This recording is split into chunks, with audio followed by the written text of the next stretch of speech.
उसने फिर से अभिनव की ओर देखा और धीरे से कहा, ठीक है सर। लवित अपनी बात कहकर ऑफिस से चला गया। उसके जाने के बाद अभिनव ने मायरा को बैठने का इशारा करते हुए कहा, चलो अब तुम्हारी प्रॉब्लम सुन लेते हैं। इससे पहले कि मायरा अपना मुंह खोल पाती, बाहर से किसी ने कैबिन का दरवाजा खटखटा दिया। अभिनव ने सांस छोड़ी और कहा, कम इन। टीना दरवाजा खोलकर अंदर आ गई और तुरंत ही बोल पड़ी, मॉर्निंग सर, एक और प्रॉब्लम आ गई है। आखिर टीना की और मायरा की ये नई प्रॉब्लम्स क्या हो सकती थी? अभिनव एक और प्रॉब्लम सुनकर किस तरह से रिएक्ट करने वाला था? इन्वेस्टर्स को अट्रैक्ट करने के लिए उसके दिमाग में क्या आइडिया आया होगा? क्या होंगे इन सभी सवालों के जवाब? जानने के लिए सुनते रहिए आगे। मायरा अपनी कंपनी में आई नई प्रॉब्लम्स अभिनव को बताने ही वाली थी। तभी टीना ने भी अंदर आकर कह दिया था कि कंपनी पर एक और प्रॉब्लम आ चुकी है।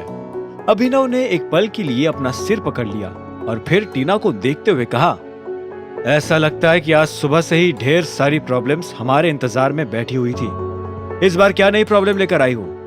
टीना ने एक गहरी सांस ली और बोली, निखिल वेंचर्स के सीईओ हमारी कंपनी के सीईओ से बात करना चाहते हैं।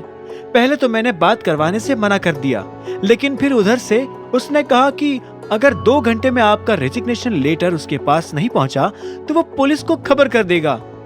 टीना की ये बात सुनते ही मायरा हैरान हो गई और बोली, क्या? लेकिन वो ऐसा कैसे कर सकते हैं?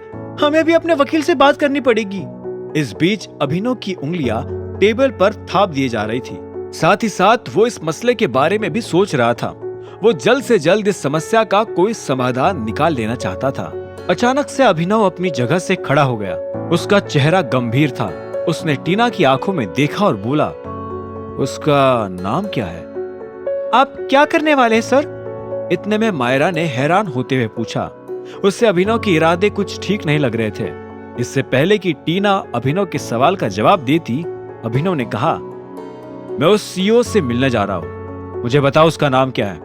गौरांग सर, टीना ने जवाब देते हुए कहा।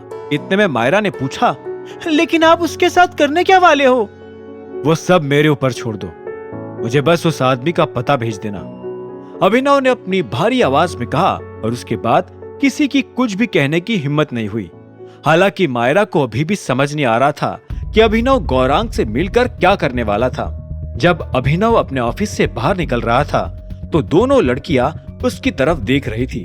उनकी आंखें देखकर ऐसा लग रहा था कि अभिनव ने अभी जो किया उस पर उन्हें विश्वास नहीं हो रहा था। या तो अभिनव बहुत बड़ा बेवकूफ था या फिर उसे अपनी नौकरी चले जाने का डर सता रहा था। अगर रानी को इस खबर के बारे में पता चलता तो वो अभिनव को बेदखल करने से पहले एक पल के लिए भी नहीं सोचती। तभी टीना ने मायरा की तरफ देखा और बोली, तुम्हें क्या लगता है, हमें सीईओ को फोन करना चाहिए?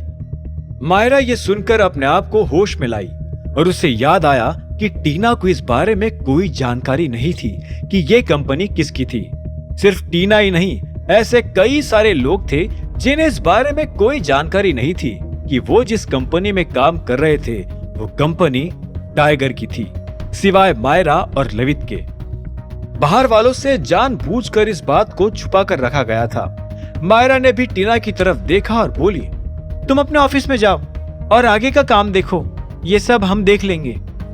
उधर जब मायरा ने टीना को उसके ऑफिस में भेजा तब इधर अभिनव भी अपनी गाड़ी में बैठ चुका था।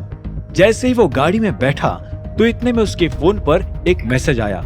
उस मैसेज में वो पता लिखा हुआ था जिसके बारे में वो अभी मायरा और टीना को बोल कर आया था। अभिनव ने फोन जेब में डाला और गुस्से में गाड़ी लेकर ऑफिस से निकल गया। इससे पहले कि वो उस आदमी से मिलता, वो ये पता लगाना चाहता था कि आखिर वो आदमी था कौन जो अभिनव की जिंदगी में परेशानी खड़ी करना चाहता था। कुछ देर के बाद अभिनव उस कंपनी के बाहर पहुंच चुका था जिसका पता उसे मायरा ने भेजा था। अभिनव अंदर घुसा और सीधा रिसेप्शन की तरफ बढ़ने लगा। उसने रिसेप्शनिस्ट से कहा, मैं गौरांग से मिलना चाहता हूँ। अभिनव की बात सुनते ही रिसेप्शन पर खड़ी लड़की ने एक पल के लिए अभिनव को ऊपर से नीचे तक देखा और बोली, आपके पास अपॉइंटमेंट है? आगे की कहानी जानने के लिए देखें अगला एपिसोड सिर्फ पॉकेट एफएम के यूट्यूब चैनल पर। और द रिटर्न ऑफ टाइगर के सारे एपिसोड्स को सुनने के लिए डिस्क्रिप्शन में दी लिंक से डाउनलोड करें पॉकेट FM ऐप।